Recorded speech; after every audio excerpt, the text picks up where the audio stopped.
falar sobre eletronegatividade e continuando o tópico da aula de propriedades periódicas da tabela periódica, né? É com ela que a gente sabe as características de cada átomo. Então, na primeira aula relacionada a propriedades periódicas, nós falamos sobre o raio atômico, né? Na segunda aula nós falamos sobre energia de ionização e agora nessa terceira aula de eletronegatividade, nessa terceira aula vamos falar sobre eletronegatividade. O que é eletronegatividade? É a força de atração exercida sobre os elétrons de uma ligação. Então, a eletronegatividade dos elementos não é uma grandeza absoluta, mas sim relativa. Ao estudá-lo, na verdade, estamos comparando a força de atração exercida pelos átomos sobre os elétrons de uma ligação. Essa força de atração tem a relação com o raio atômico. Quanto menor o tamanho do átomo, maior será a força de atração, pois a distância núcleo-elétron, né, da ligação é menor. A eletronegatividade não é definida para os gases nobres. Porque os gases nobres, né, eles já são estáveis eletronicamente. Então não tem essa tendência de querer atrair elétron de uma ligação química, um átomo sobre o outro, né? Então a gente colocou até um pontilhado, né, aqui na tabela periódica, se for analisar, né? Ó, vamos dar uma olhadinha aqui, ó, na tabela periódica. Então e dá uma olhada, ó, a eletronegatividade também, ela é bem parecida, praticamente igual com a da energia de ionização.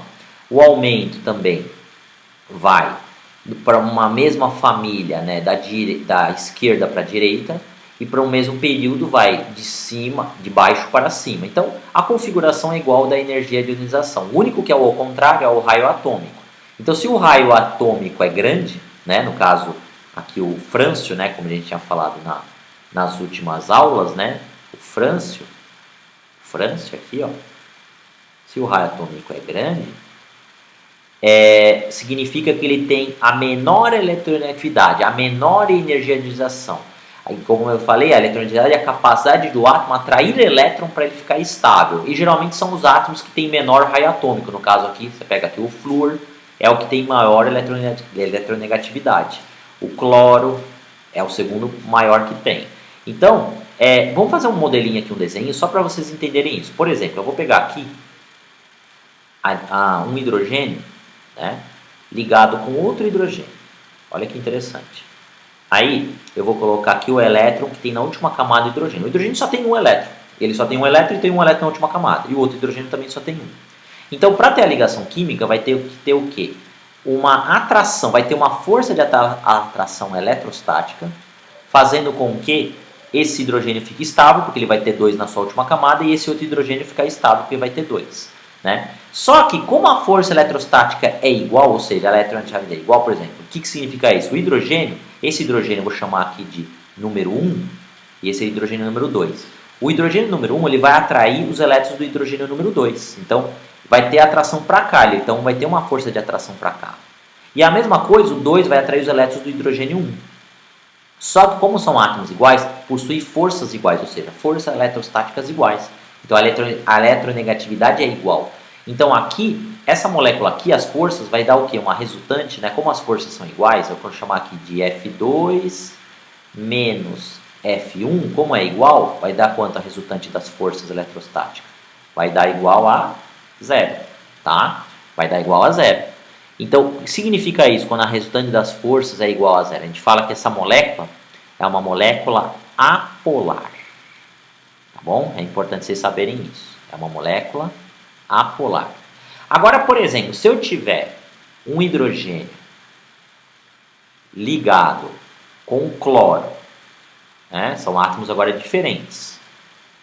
O cloro tem 7 elétrons na última camada e ele fica estável com 8 elétrons na sua última camada, tá? O hidrogênio é uma exceção octeto. Com 2 elétrons ele fica estável na última camada. Então, o cloro tem 7, está na família 7A.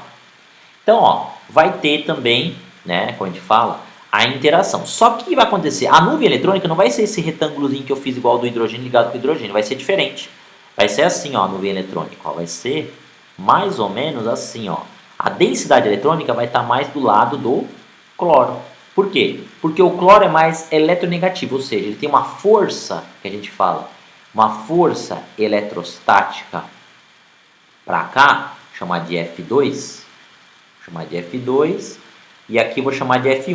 O hidrogênio também tem uma força que vai atrair os elétrons do cloro, mas o cloro tem mais força para atrair os elétrons do hidrogênio. Então ele vai, entre aspas, né, a gente fala, quase ganhar o elétron. Ele não vai ganhar porque isso aqui é uma ligação covalente, é uma ligação compartilhada. Que a ligação covalente é uma ligação que, ao compartilhamento de elétrons entre um átomo e outro, né? Então a força do cloro é muito maior que a do hidrogênio. Por quê? Porque ele é um átomo que tem um raio atômico pequeno, né? Ele está lá na família 7A, mas também ele tem mais afinidade por elétron do que o hidrogênio. Então ele tem uma eletronegatividade maior. Então ele vai atrair. Então essa resultante aqui vai ser diferente de zero. Se for diferente de zero, a gente fala que essa molécula é polar. Por que polar? Porque o cloro está quase ganhando hidrogênio. Então ele vai ter uma carga parcial negativa. Se ele tivesse ganhado, era só negativo. E o hidrogênio está quase perdendo o seu elétron, então ele tem uma carga parcial positiva. Então, essa molécula tem polaridade. Tudo bem, pessoal? Então, isso explica a polaridade das moléculas. Como explica? Pela eletronegatividade. Então, os átomos mais eletronegativos estão na família 7A. Existe até uma frase, né, que a gente fala, que é assim, ó. Como que é a eletronegatividade? A principal frase, que é essa daqui, ó.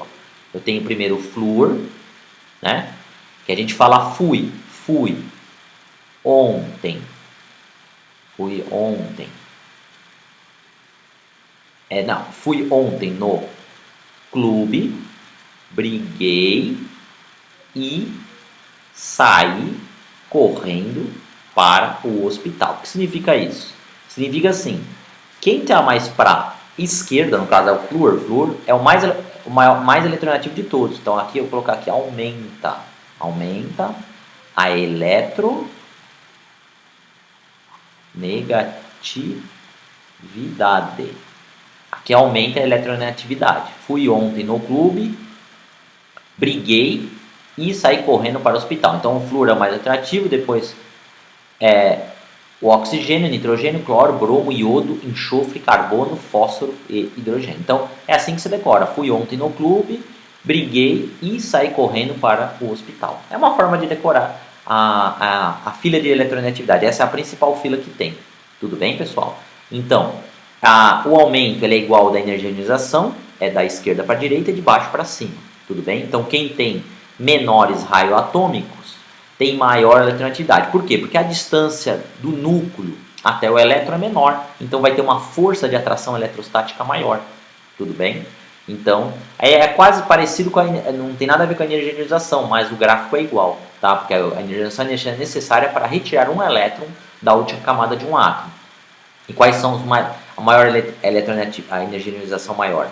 É os átomos que têm menor também raio atômico. Tudo bem, pessoal? Então era isso que eu queria falar. Quem ainda não entrou no meu canal, se inscreva, dê seu comentário e dê um gostei lá, tudo bem? Então até mais e tchau!